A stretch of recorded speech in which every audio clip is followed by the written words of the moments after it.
Ito ang MCX or ang Muntinlupa Cavite Expressway na layon nga pong ipagdugtong ang Metro Manila at Cavite. Ito rin ang pinakamaiksing expressway na meron nga lang pong haba na 4 kilometers. Pag-aari nga po ito ng Ayala, ngunit noong July 2023 ay na-acquire na nga po ito ng Villar Group at ngayon nga ay kasama na nga po siya sa Villar City na meron nga pong tiyatayang lawak na 3,500 hectares.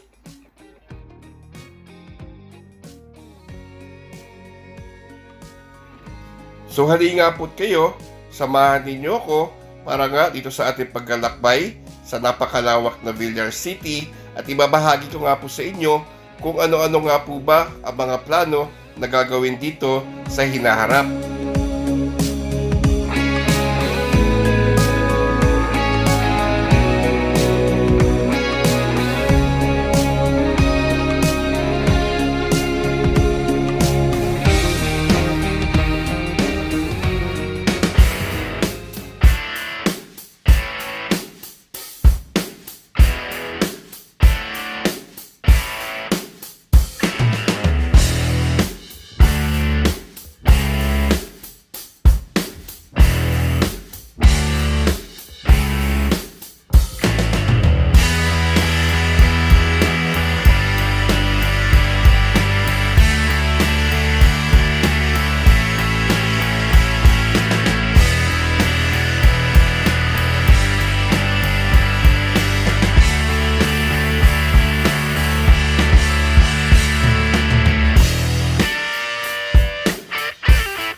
Sa lawak nga nito na 3,500 hectares ay sakop nga nito or madadaan nito ang 15 syudad.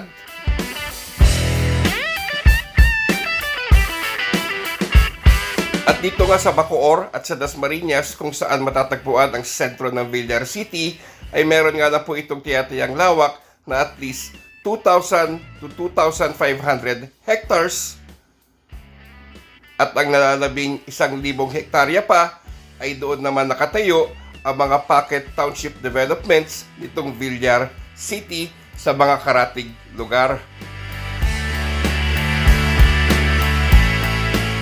At sa sobrang lawak nga po dito na 2,500 hectares ay maaari nga po magkasya ang 10 beses na 240 hectare township development na Bonifacio Global City.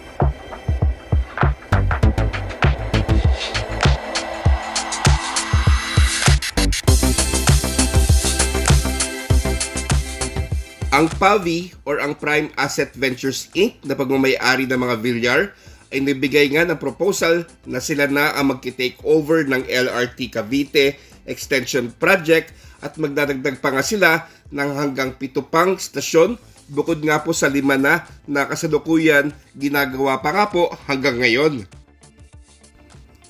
Ang LRT-1 project nga ay dapat i-extend pa hanggang Las Piñas, Zapote at Nyog. Ngunit sa issue nga rin po ng right of way na kadalasan nga po yan ang nagiging problema ng mga proyekto dito sa Cavite at sa karatig lugar ay natigil nga po ito at hanggang Dr. A. Santos na nga lang po muna ang nagagawa sa ngayon. At sa kasulukuyan nga po ay nakikipagnegosasyon na si Villar sa Ayala at MPIC at ganun din sa may hawak na proyekto ng LRT-1 Cavite Extension na LRMC or ang Light Rate Manila Corporation.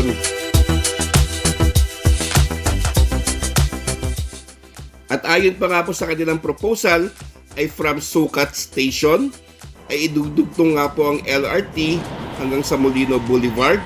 Idadaan naman po dito sa Villar City hanggang Governors Drive at maaaring palawagin pa nga po ito hanggang Silang at sa papalapit na Tagaytay. At para naman po sa akin ay mas posible nga po maisakatuparan ang LRT extension to Cavite, lalo't-lalo na nga po kung ang mga Villar na rin ang gagastos at popondo sa naturang extension project. At isa pa nga po, dahil nga po ang mga lupain na dadaanan ng LRT extension na kanilang proposal ay pagmamayari nga po nilang lahat, ay maaari nga po makaiwas na tayo sa issue ng right of way.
Kasama nga rin po sa plano ng pagpapatayo ng isang theme park dito nga po sa kalawakan ng Villar City, at kung magkataon nga po ay magiging dalawa na ang theme park nga dito sa Cavite. Isa nga po ay matatagpuan dyan naman sa may General Trias sa River Park Township Development.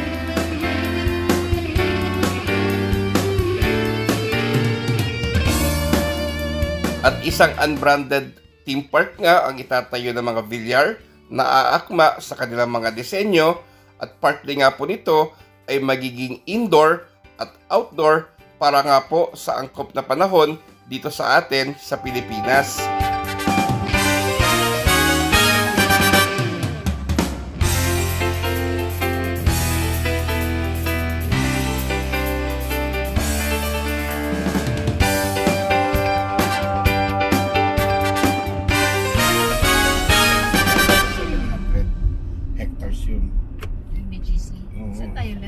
Right. Yung left papunta na yan ng ano ng Dasma.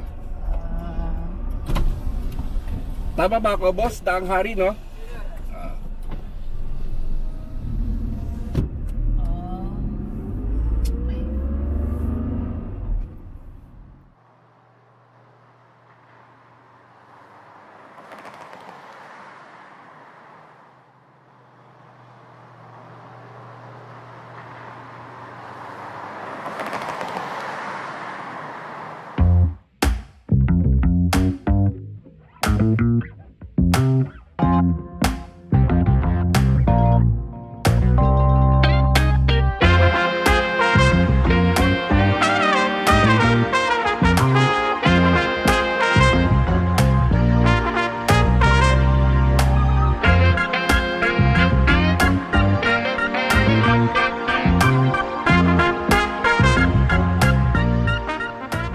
At katulad nga po ng casino project dyan sa Global South ng mga Villar, kung saan in partnership nga po sila sa isang Korean firm, nagagawa nga po ng casino sa lupa na may lawak na 80 hectares at sa halagang hihigit sa $1 bilyong. Dito naman po sa Villar City ay gagawin nga rin po nila ito, ngunit sa mas malawak, mas malaki at mas magarbong setup.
nga ito na Central Business District.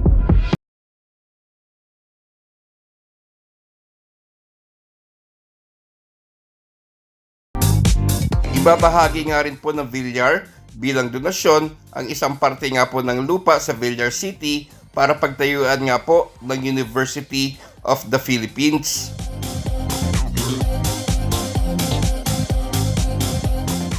At syempre, aasahan na nga rin po natin dito na maitatayo ang mga building offices, residential units, condominiums, malls, coffee shops, at marami pa.